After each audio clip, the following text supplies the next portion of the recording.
Bom dia, meus alunos. Continuando com os outros tipos de funções, né? Nós já vimos o que é uma função composta, nós já vimos também o que é uma função inversa, só que também existem outros detalhes, outros tipos de função que não são muito utilizadas, mas é interessante que vocês saibam a diferença. Então eu fiz um resumo com as minhas próprias palavras sobre os 3 tipos, na verdade são 5. Tem a função injetora, bijetora, sobrejetora e depois a função par e ímpar que eu vou mostrar a vocês. Quando uma função ela é injetora, a gente sempre classifica as funções como injetora, sobrejetora ou bijetora através dos diagramas, que ficam muito mais fáceis. Por exemplo, qual é a característica de uma função injetora? A função injetora, a gente observa que todos os elementos do domínio, né, para ser uma função, todos eles têm que disparar uma única flecha. Só que na injetora pode acontecer de sobrar um elemento aqui, ó, no contradomínio. Imagina que é uma resenha e alguém, ó, ficou sobrando. Quando isso acontecer, a gente chama de função injetora. Até botei aqui um exemplo, ó, uma dica. Na função injetora, sempre sobrará um elemento no conjunto B, que é chamado de contradomínio. Isso tudo aqui é o contradomínio. Quem recebe as flechas, que nós chamamos de imagem, tá bom? Então, sobrou um elemento, função injetora. A função sobrejetora acontece o seguinte. Aqui eu tenho meus elementos do domínio e todos eles são contradomínio. Mas observem que todos eles... Deixa eu ligar a lanterna para ficar melhor. Observem que todos eles, existe um elemento que recebeu 2 flechas. Mas isso pode acontecer porque as flechas vieram de números diferentes. O que não pode acontecer é vir flecha do mesmo número. Aí não é função.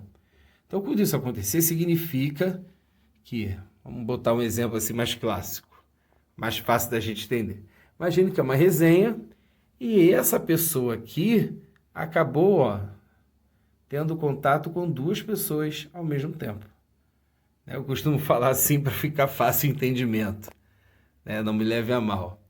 Então aqui eu posso dizer que, por causa desse elemento que recebeu 2 flechas de imagem, de domínios diferentes, essa função é chamada de sobrejetora. Então eu também fiz um resumo aqui, ó. Uma dica. Um ou mais dos elementos do conjunto B, que é o contradomínio, recebem mais de uma flecha. E não sobram elementos, não pode sobrar elementos. Na injetora, pode acontecer de sobrar um elemento, ó. Agora nós temos a bijetora. A bijetora eu costumo dizer que é a função mais bonitinha, toda organizada.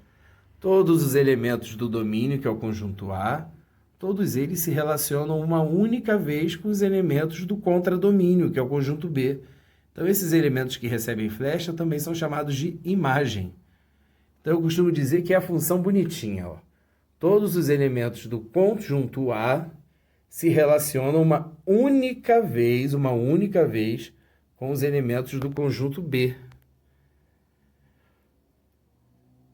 É a função toda certinha, até botei entre parênteses, né? Entre chaves. Eita, Marcelo, desculpem. Entre aspas. Todos os elementos se relacionam. Ponto final.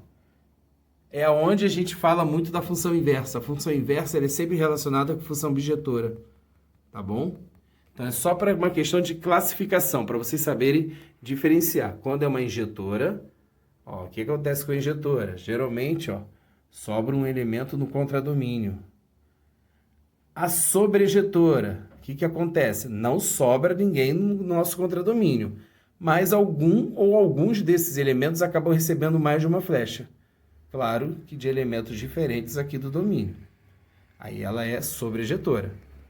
E quando ela for toda bonitinha, certinha, ninguém está sobrando no contradomínio, todo mundo aqui no domínio enviou uma única flecha para criar as imagens.